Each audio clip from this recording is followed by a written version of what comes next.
Megala vlog goes to Boracay with family. Hashtag 3M Valmonte. But first, pumunta muna tayo sa airport since this is our first domestic flight as a family. Kaya ika-capture natin yan.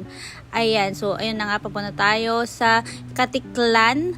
Kung saan, ayan, nagamit ko na yung passport ko, guys. Talaga naman. As a valid ID. Chareng. Ayan, super excited ni Mikhail as you can see. And of course, ako, syempre, sobrang excited ko rin. Kasi makakasakay na naman ako ng aeroplano. Yan, kinapture ko yung first na step ni Mikhail sa loob ng airplane. Ayan, as a cameraman talaga ako dito, guys. Hindi as a mother. Chareng. O, ayan, take off na. Since ako yung nagbayad ng flight, ako yung nasa window seat. Charot. Pero syempre, pinatry ko rin naman si Mikhail, no, since first time niya sa aeroplano. Pero syempre, dudungaw pa rin tayo dyan. Yun kayo pinakang favorite part ko sa trip na to. Yung airplane ride. As you can see, napakadami kong videos ng nasa aeroplano ko. Grabe, sobrang na-amaze talaga ako. Every time na nasa airplane ako, o diba, dungaw ako ng dungaw. At saka sobrang saya ko talaga. And finally, nandito na kami sa Katiklan Airport. Ayan. So, naiingayan si Mikhail. And ako naman, as a cameraman lang dito. Tapos, pa-selfie-selfie na lang para kasama rin ako sa video na to. Ano? Ayan. Arrival at Boracay Airport. For this trip, nag-book kami sa Henan Group of Resorts. Tapos, pumunta na kami sa area nila para kami ay ma-pick up from airport to the hotel. Yung accommodation namin for this trip ay sa Henan Palm Beach. Tapos nag-avail na rin kami ng airport transfer nila para naman hassle-free yung travel. Tapos sabi ko kay Miguel, video mo naman ako. Kaya ayan, nakikita niyo ako ng buo ngayon. Tapos sabi ko sa sarili ko, okay na yan, patagalin na natin, i-capture na natin hanggang pagsakay doon sa, ano ba yan, yate ba yan o private boat. Basta yun, kasama na yan dyan. Tapos si Miguel parang gusto niya nang tumalon sa tubig. Kaya ito, gusto ko nang hawakan pero gusto ko na rin itulak to si Miguel dito eh. Pero ayan na nga, ang syala lang kasi may pa airport, ay ano ba to tawag dyan, may pa boat transfer na private lang sa mga Henan na guest. O diba, kaloka. As you can see, napaka-indecisive ko kung saan pa kami pupwesto. Pero sa bandang huli, ayan, si Mikhail na yung nasa window side. Siya naman daw. Ayan. So ngayon, after a few minutes, nandito na tayo ngayon sa Boracay Island. Second time ko na nga pala to sa Boracay. Tapos silang dalawa, first time lang nila. Kaya ayun, excited ako sa adventure na to with my family. And then ayun, napunta na tayo sa Henan Palm Beach Resort. Sa station to guys. May pa-montage lang tayo ng very light bago tayo tuluyang mag-check-in. Ayan. Ayan, ready na. Tara. May separate video pala ako para sa room tour. Pero ngayon pinapakita ko lang sa inyo kung gaano kagulo yung mga gamit namin na dala dito sa Boracay. Charing. As a Virgo, gusto yung mga nag-organize na ganyan. Ayan. First, we check as a family. What? Dito sa Henan Palm Beach ko nga napili magstay kasi napakaganda sa mata ng symmetry ng hotel na to. At saka talaga as in yung palm tree, yung buildings, yung room, yung swimming pool, sobrang legit, napakaganda niya.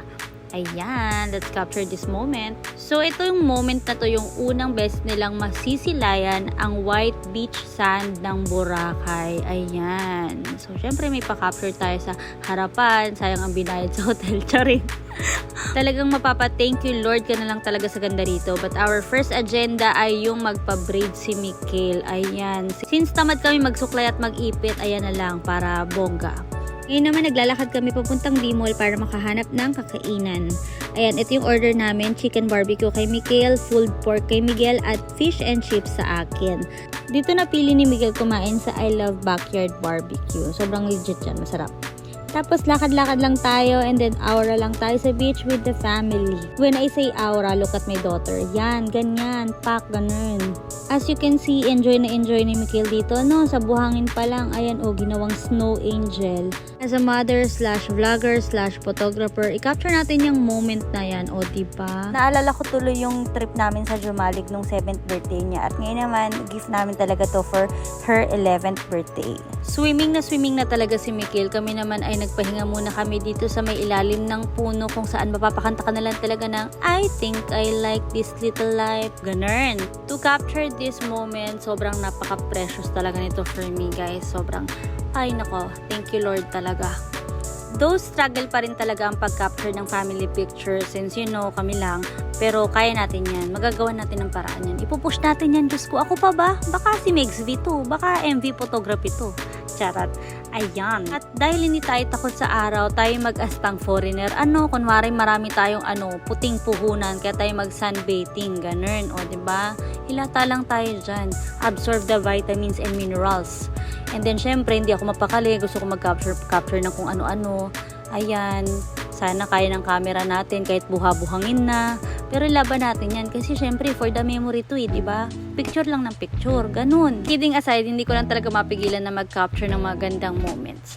Ayan, family picture and of course, a little yoga comes a long way. Ganon. Tapos medyo na deja vu ako sa part na to kasi alam nyo ba may ganyang moment sila sa Jomalig mag-ama pero wala pa kaming SLR camera nun, cellphone pa lang, pero ganyan na ganyan yun, picture sila ganyan sa dagat. As you all know, sobrang fine ng white sand dito sa Boracay and hindi ko alam, feeling ko mas na-appreciate ko lang yung trip ngayon sa Boracay, siguro dahil kasama ko yung family ko this time. Ayan, kunwari sweet, charing. As you can see, sobrang hyper pa rin ni Mikhail. Sobrang dami pa rin niyang energy. Parang di man lang napagod sa swimming. And ito naman, capture lang natin yung sunset with Miguel.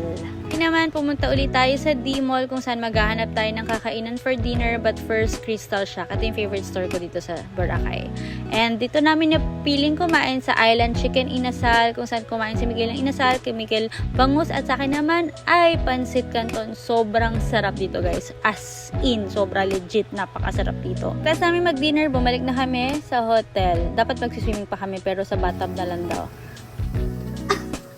Ayan, since first time ni Mikhail mag-bathtub, bumili ako ng bath bomb at ng bubble bath for this experience. Masikip yung bathtub nila para sa 3 tao kasi pang 1 tao lang naman talaga yun. Pero i-push natin yan, no? Since gusto natin yung magkakasama tayong pamilya. Ayan. Tapos namin, ayun, kape-kape lang. Si Mikhail ML, si Mikhail naman nanonood lang ng SpongeBob. And ayun, nag-ready na rin kami matulog para naman maaga kami bukas. O, diba? ML pa more. Pero yun lang. See you next video. Bye!